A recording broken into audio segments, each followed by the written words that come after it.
Zaat is a movie I hate more than cheese, and believe me folks, I fucking hate cheese. And it's not because this movie is one of the most boring pieces of film I've ever had the displeasure of seeing. No, I hate Zaat because this movie somehow predicted and continues to mock how, as a young boy, my father never loved me, and eventually he would steal away the girl of my dreams as payback for thinking I'm the reason my mother divorced him. Yeah, this one's a stretch. So how did a movie from 1971 predict my broken childhood? How did my father manage to cockblock me? And do I ever move on from repressed feelings and childhood trauma? Nope. We open with some stock footage of some fish, possibly mocking how I used to drink like a fish, then we're greeted with this handsome fella and some ambiguous narration. I hope I'll be a good imitator. You know, like how most young boys hope to imitate their father when they grow up.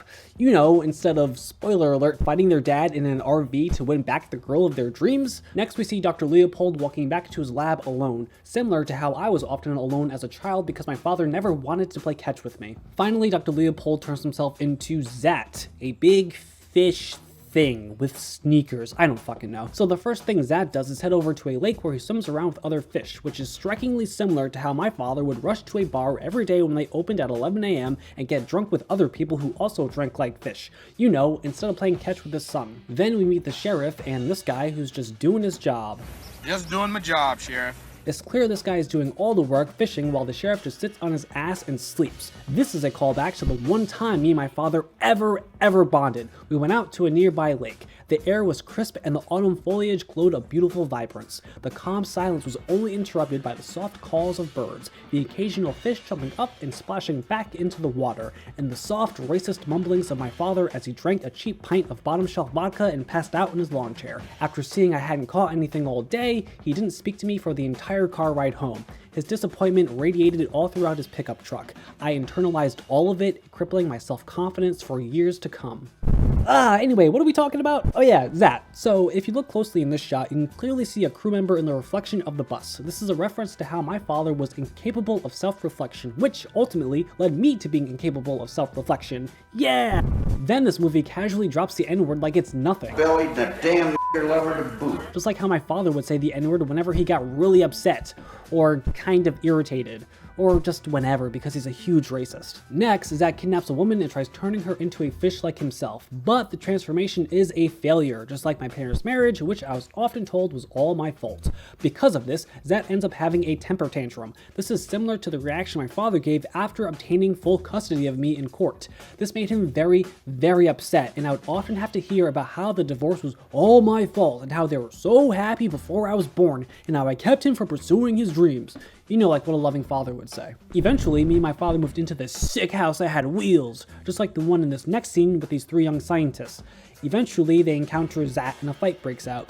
This is similar to the first time I ever fought my father. We threw fists, smashed beer bottles over each other's heads, and choked each other out. It was a bloodbath. But me, being only 7 years old at the time, was no match for his brute drunken strength, and he knocked my ass out cold. So later, those three scientists look over some photographs they took of Zaat during their attack, and coincidentally, one of them says exactly what my father would tell me whenever I brought home school photos.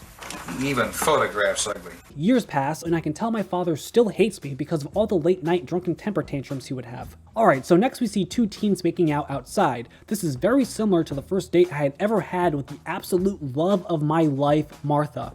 However, my father swiftly interrupted our pleasant evening to beat the living shit out of me in front of Martha because he thought I ate a can of his fucking beans. Dad, what the fuck?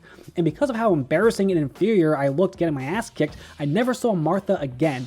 Until my 20th birthday, where I, like Zaat here, peeked into my dad's camper and saw none other than my dad and Martha making out on the very couch I slept on. Alright, so let's take some bets. After seeing this, do you think I A, hid behind a tree and cried, B, viciously attacked my father with no mercy, or C, recognized the betrayal and took it as a learning experience? Just because my father betrayed me, it doesn't mean I should pessimistically alter my overall view of people. That kind of internalization only causes yourself to rot from the inside out. We're all flawed individuals, and even in those negative interactions, we can learn something about what it means to be human, to be kind, to be honest, to solidify good values, to project and interact with positivity and logic, opposed to negative emotional reactions we'll soon regret.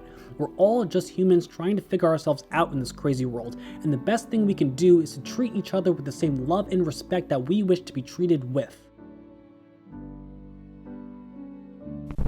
Well, if you guessed C, you're wrong. I ran behind a tree and then cried for 45 minutes and then rushed into the camper to finally beat up my dad. So just like this guy, I grabbed a weapon and attacked. But the fight was short-lived, as I am a pussy and he choked me out instantly. As I laid there, pleading for Martha to see how aggressive and unstable my father truly is, somehow that just turned her on more. She walked right over me and fell into my father's arms. I lost everything that day, the love of my life and the respect from my father.